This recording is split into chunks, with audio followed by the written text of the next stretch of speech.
Chers spectateurs, bonsoir, bonjour, selon l'endroit et l'heure à laquelle vous nous écoutez. Grâce à l'appui du Fonds canadien et en collaboration avec ADS TV, nous sommes là aujourd'hui chez Salimata Sy, présidente de l'ONG AMPFE, Association mauritanienne pour la promotion de l'éducation des filles. Donc dans le cadre de la campagne contre les VBG, aussi en toile de fond dans le cadre de la vulgarisation de la loi Karama. Nous venons voir Salimata Sy pour qu'elle nous parle de l'expérience de son ONG. Salam alaikum wa rahmatullah. C'est Madame Salimata Sy, présidente de l'association mauritanienne pour la promotion de l'éducation des filles, connue sous le sigle AMPEF. Nous avons participé donc à cette loi Karama, d'ailleurs depuis sa réflexion plénière, quand j'étais encore vice-présidente à l'AFCF, mais aujourd'hui que je dirige, que j'ai eu l'opportunité d'être à la tête de l'organisation AMPF, on continue dans l'action. Donc l'action, la loi Karama qui aujourd'hui tergiverse entre soit disant le parlementaire, soit les activistes qu'on appelle d'obédience islamique ou bien d'obédience activiste moderne ou de droit moderne, et qui n'arrivent pas vraiment à voir le jour. Qui malheureusement ne voit pas le jour. Et nous savons tous aujourd'hui, que ce soit des deux bords, que une loi est nécessaire pour protéger aujourd'hui les femmes. Parce que les violences faites aux filles ou aux femmes n'est plus basées sur le genre, n'est plus une question à démontrer ici en Mauritanie.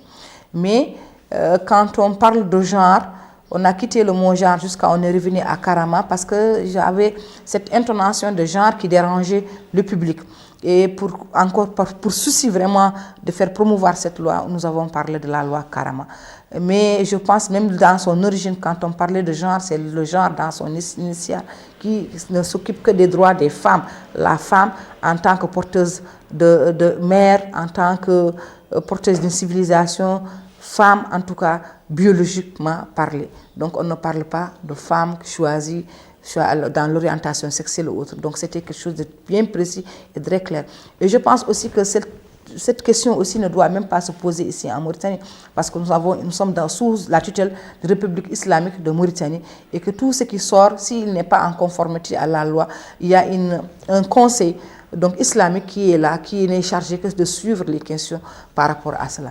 Mais moi, ce qui me dérange dans tout cela est que cette loi, on a vu des viols, on a vu les violences sous toutes les formes. S'il s'agit du viol, on a vu des violences suivies de crimes. Et des crimes horribles, parce que quand je me rappelle à l'époque, je ne parle pas de ces crimes qui sont récents, mais je parle vraiment le crime qui m'a le plus encore marqué et qui a marqué l'opinion nationale, le Penda Soro, quand on l'a tué et on a pris son œil, on a arraché comme si c'était un vampire qui est passé cela, et on pensait que le vampire c'est resté dans le film, c'était des science-fiction, mais aujourd'hui on l'a vu dans notre réalité. Et d'autres femmes à qui on a fait des violences, vraiment violences atroces. On ne peut pas imaginer que cela peut se passer, en tout cas sous les yeux, dans une république islamique et dans une république où il y a une loi. Moi, je reste optimiste. Je reste optimiste parce que je sais que c'est une question de l'heure. Je reste optimiste, je pense que l'orientation aussi et le débat national va changer parce qu'on va amener les décideurs devant leurs responsabilités. Quand je parle de décideurs aujourd'hui, je pense que ce n'est pas seulement l'État qui est décideur.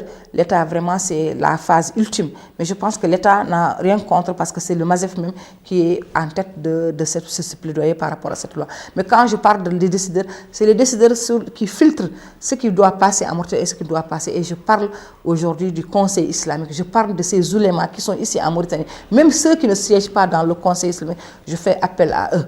Je fais appel, par exemple, à quelqu'un comme Ouldede, où je sais que quand il se penche sur la question et qu'il est bien édifié par rapport à ça et qu'il a la bonne information, et si lui-même regarde ce qui se passe aujourd'hui sur le territoire national, je pense que lui-même, il va se prononcer par rapport à la loi. Parce que l'islam, c'est une religion qui est juste. C'est l'islam qui est la première à protéger les droits des femmes. Et nous ne voulons que être protégés par rapport à ce que notre religion nous a dit. Si on arrive à l'avoir, je pense qu'il n'y aura pas de problème, parce qu'aujourd'hui, les violences, on a vu que ce n'est plus les violences ordinaires, il y a l'inceste, il y a beaucoup de choses qui se passent et ça ne peut pas se permettre dans une société islamique. Comme je disais tantôt, il y a de cela 2 ans à la Wilaya, quand l'Observatoire nous avait appelé pour une sensibilisation par rapport à cette question et nous a mis en rapport avec les ulémas, j'ai dit non, c'est une question aujourd'hui qui doit être entre leurs mains.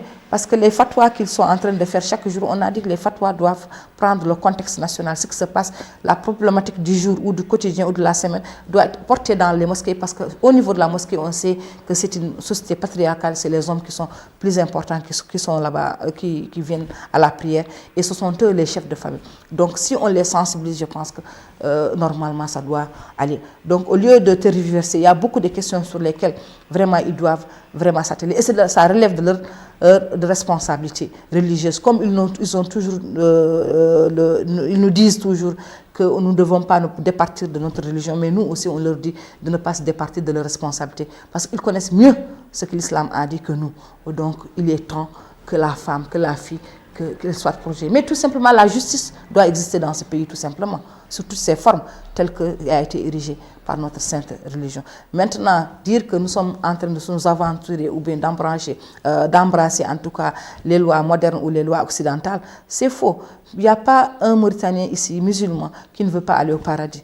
Donc, dans notre connexion avec le monde, mais nous restons dans notre spécificité, nous gardons notre culture, nous gardons notre religion, nous militons, mais tout en respectant notre dignité.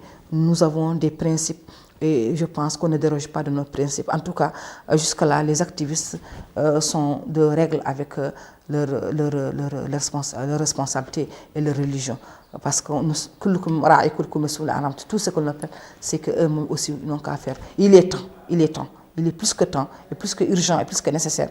Et si on l'a demandé, c'est parce que sur le terrain, on a vu que c'était une nécessité. Ces femmes qui sont devant les qadis, ces femmes qui sont devant les tribunaux, ces femmes dont les maris abandonnent avec les enfants, ces femmes qui sont battues jusqu'à perdre l'œil, jusqu'à perdre le bras, des femmes qui sont battues aussi devant leurs enfants, qui, eux, demain vont perpétuer la même action parce que pensant que c'est comme ça qu'on doit éduquer. Or que ce n'est pas comme ça, parce que même l'islam appelle à la douceur, appelle à un comportement qui est juste, qui est responsable pour que l'autre individu puisse le suivre. Donc nous ne devons pas cultiver la haine, ni nous devons cultiver que l'amour, mais pas la violence, ni donc l'injustice. Et ça, ce n'est pas bien. Je pense que ce qui se passe par rapport à ces femmes-là, c'est une injustice. Mais la violence aussi, quand on parle seulement de la violence physique et autres, mais il y a cette violence économique aussi qui reste vraiment en léthargie ici en Mauritanie. Les femmes peinent vraiment à subvenir à leurs besoins. Et on sait qu'aujourd'hui, elles sont le poumon des familles. Rares les familles aujourd'hui qui ne sont pas dirigées les familles par les femmes, où la femme n'apporte pas les 70 ou 80%, même parfois voire 100% du besoin de la famille. Donc il est temps que cette frange qui est importante, qui a démontré ce qu'elle pouvait faire et qui a toujours démontré et qui n'a même pas à démontrer, et c'est normal que tout simplement la dignité humaine veut que tout individu soit respecté, du jeune à l'adulte, de la femme à l'homme, de l'handicapé à autre. Donc ce que nous voulons, dans mon dernier mot, ce que je dis, qu'il n'y a plus à démontrer les pratiques néfastes, il n'y a plus à démontrer les violences faites à l'égard des femmes, il n'y a plus à démontrer tout ce qui se passe, ni aux violences économiques, mais ce que nous voulons, c'est que cette loi carrément n'a qu'à sortir. Il est temps, il est enfin temps que nous nous mettons devant nos responsabilités, et j'appelle tout le monde à vraiment voter, à œuvrer pour que cette loi carrément voie le jour.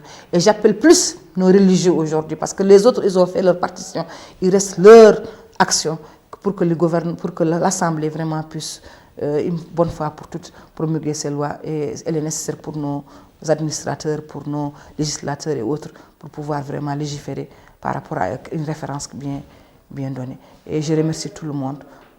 Vive la justice, vive l'équité et vive le respect des droits.